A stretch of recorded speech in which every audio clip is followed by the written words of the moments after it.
অন্দরমহলের রাস্তা বেহাল। সদর গেট থেকে শুরু করে হাসপাতাল চত্বর জুড়ে রাস্তায় একাধিক জায়গায় খানাখন্দ তৈরি হয়েছে। সেই সঙ্গে মুখ থুবড়ে পড়েছে নিকাশি ব্যবস্থা। অল্প বৃষ্টিতেই রাস্তার খানাখন্দ সহ হাসপাতালের একাংশ জলমগ্ন হয়ে পড়ে।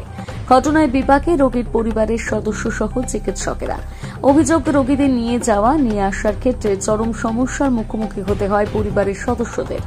অন্যদিকে এক্স-রে সহ সিটি স্ক্যানের জন্য নতুন বিল্ডিং থেকে পুরনো বিল্ডিং এ রোগীদের নিয়ে যাওয়ার সময় হুইল চেয়ার সহ ট্রলি ক্ষতিগ্রস্ত হচ্ছে।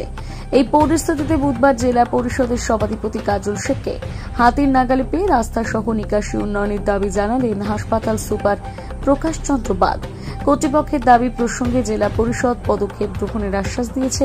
সভাধিপতির নির্দেশে এদিন তড়িঘড়ি বাস্তুকারেরা হাসপাতালের রাস্তা নিকাশি ব্যবস্থার সরেজমিনে খতিয়ে দেখেন।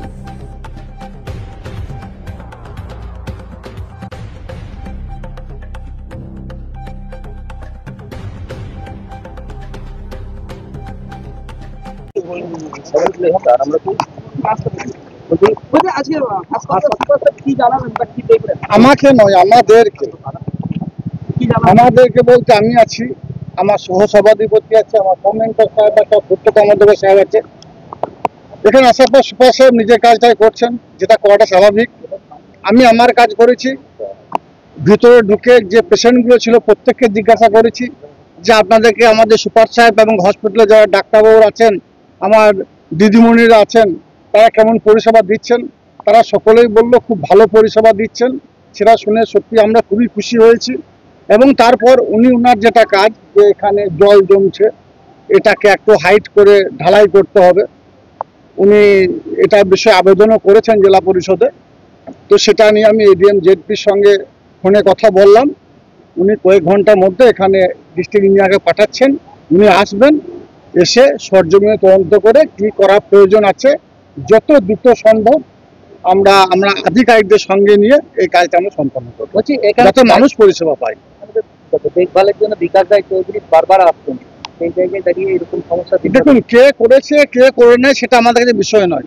আমরা বীরভূম জেলা টিম হয়ে টিম হিসাবে কাজ করছি। আমি সহসভাধিপতি, কো-মেন্টর, পূর্ত পরিবহন কর্মধ্যক্ষ সবাইকে নিয়ে এসেছি। সম্ভবত আমাদের সকলের সামনে যখন সুপার সাহেব এই কাজটার জন্য আবেদন করেছেন, আমরা যত দ্রুত সম্ভব, আপনাদের দেখতে পেলেন এখনই আমি কিন্তু এডিএম জেডপিকে ফোন করেছি, উনি ইঞ্জিনিয়ার পাঠাচ্ছেন। যত দ্রুত সম্ভব জেলা পরিষদ যে কোনো ফান্ড থেকে হোক না কেন এই কাজটা আমরা সম্পন্ন করে দেখব। জল জমার সমস্যা আছে, এখান থেকে টোটো অটো বা পেশেন্ট নিয়ে যাওয়ার সমস্যা আছে, সে অ্যাম্বুলেন্স নিয়ে যাওয়ার সমস্যা আছে। সেই সমস্যাগুলো সমাধানের কথা আমাদের সুপার সাহেব বলেছেন। না না, এটা নিয়ে আমাদের চিঠি করা ছিল, ঠিক আছে, আগে থেকে চিঠি করা ছিল। এবং আমাদের এই হাসপাতাল বাউন্ডারি ওয়ালের বাইরে, এটা কোন দিকে আমার আইডিয়া নেই, কুচো পশ্চিম দিকে বোধ হয়, পশ্চিম দিকের বাইরে যেটা ড্রেন আছে, যেটা মজে গেছে, মানে এবং ওর উপরে বস্তি তৈরি হয়ে গেছে, বাড়ি তৈরি হয়ে গেছে। সেটা আমার আয়ত্তের মধ্যে নয়, ওটা ক্লিয়ার করে এবং এই জায়গাটাকে উঁচু করতে হবে।